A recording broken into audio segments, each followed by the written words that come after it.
Hello दोस्तों, मेरा नाम उत्तम बिष्ट है और मैं एक टैक्स कंसल्टेंट हूँ करसाती.in में।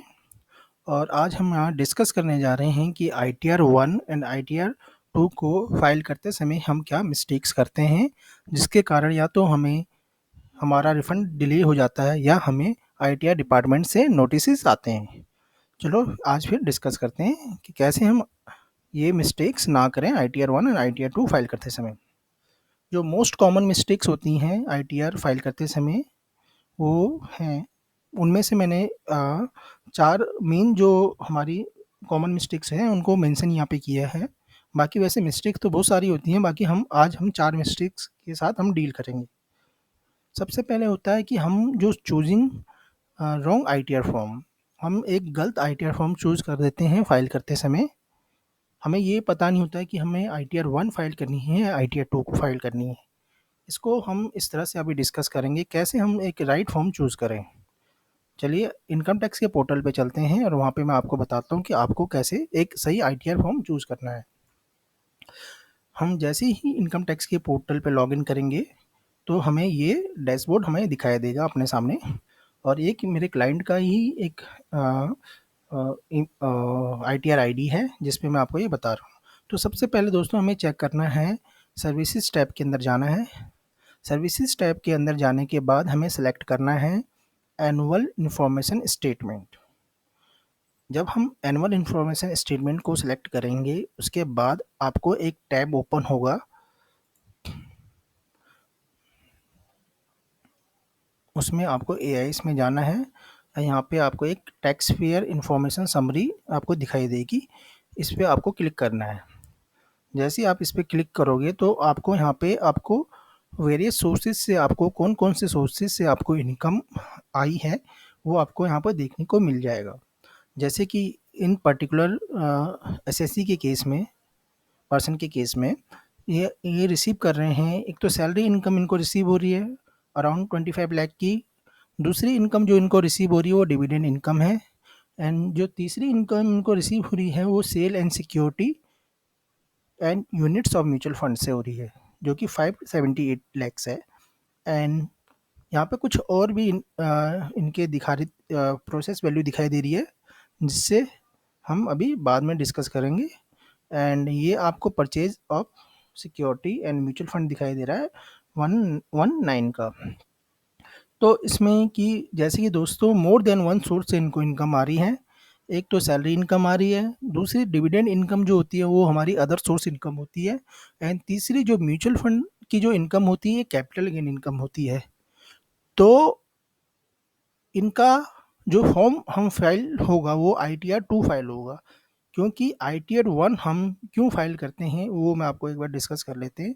ITR 1 जो फाइल किया जाता है वो किया जाता है किसी भी इंडिविजुअल की अगर इनकम 50 लाख तक है और उसकी जो इनकम है खाली salary, house property and other source है एंड एग्रीकल्चर इनकम है 5,000 तक की, तो हम ITR 1 फाइल करते हैं। जबकि हमारे केस में एक एक्स्ट्रा इनकम आ रही है जो कि है कैपिटल गेन की, इसलिए हम इस केस में हम ITR 2 हम फाइल करेंगे। जैसे कि आप देख पा रहे हैं कि यहाँ पे कैपिटल गेन की इनकम भी शो कर रही है जो कि सेल और परचेज ऑफ म्यूचुअल फंड है। तो इसमें हम ITR 2 फाइल करेंगे, ना कि ITR 1। जो हमारा पहला पॉइंट है वो तो हम यहाँ से कवर हो गया है, चूजिंग रॉन्ग ITR फॉर्म का। इस तरह से हमें अपना एक फॉर्म चूज करना है। दूसरा जो हम मेन गलती करते हैं, हम इग्नोर करते हैं फॉर्म 26 AS को और TDS सर्टिफिकेट के मैच को। अब ये देख लेते हैं इसको हम कैसे चेक कर सकते हैं। दोबारा हम इनकम टैक्स के पोर्टल पे जाएंगे एंड दोबारा हम डैशबोर्ड पे जाएंगे अपना, और यहाँ से हम इनकम टैक्स रिटर्न्स, देन उसके बाद हम जाएंगे व्यू 26 AS। उसके बाद इसको कंफर्म कर लेंगे हम। कंफर्म होने के बाद इसको टर्म एंड कंडीशन को एग्री कर लेंगे, proceed and view tax credit and 26 form AS। ठीक है, इस पर क्लिक करेंगे। उसके बाद यहाँ से हम असेसमेंट सेलेक्ट कर लेंगे।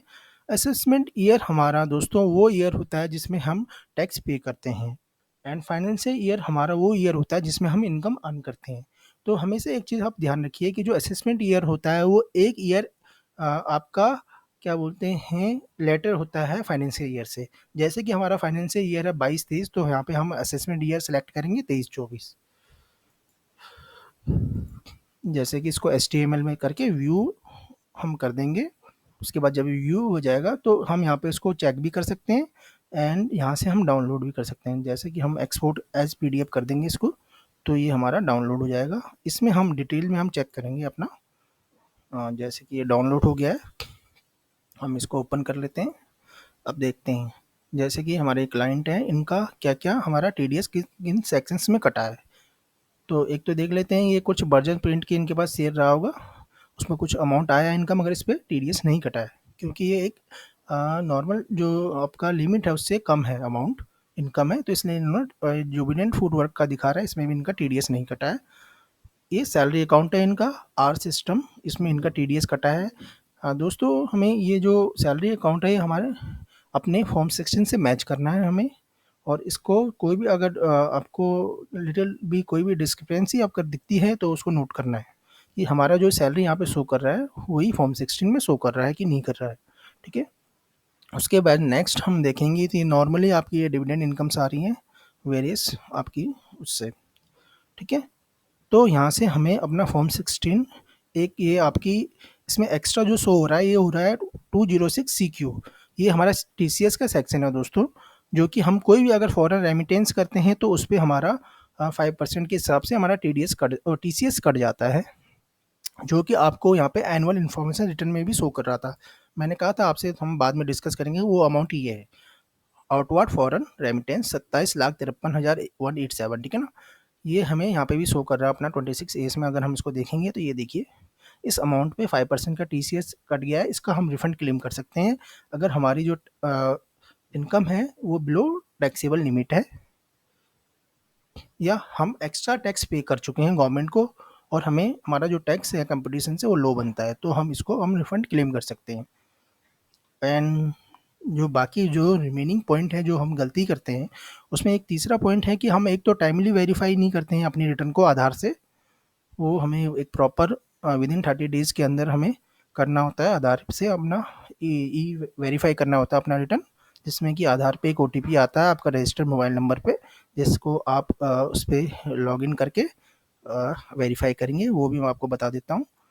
यहाँ पे जाएंगे हम रिटर्न फाइल करने के बाद, उसके बाद डैशबोर्ड पे जाएंगे, यहाँ से हम फाइल पे दोबारा जाएंगे एंड इनकम टैक्स रिटर्न में जाने के बाद वेरीफाई रिटर्न जैसे ही हम यहाँ पे करेंगे तो यहाँ पे एक आपको टैब दिखा देगा वेरीफाई करने का, जिस पे हम क्लिक करेंगे।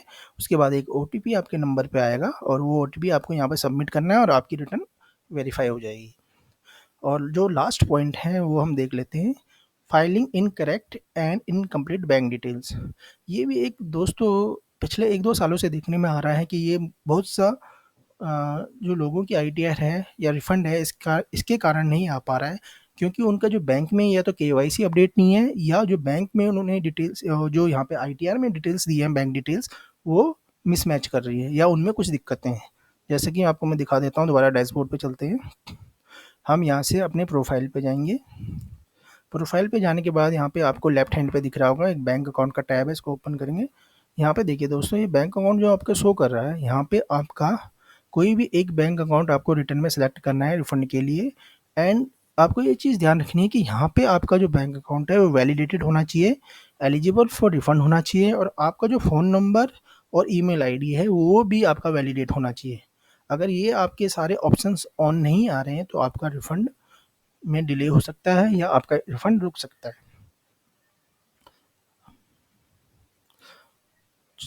आज के लिए इतना ही। आज हम इतना ही देखेंगे कि हम जो मोस्ट कॉमन मिस्टेक्स हम करते हैं ITR को फाइल करते समय। Okay, thank you very much, and if you like the video please subscribe my channel.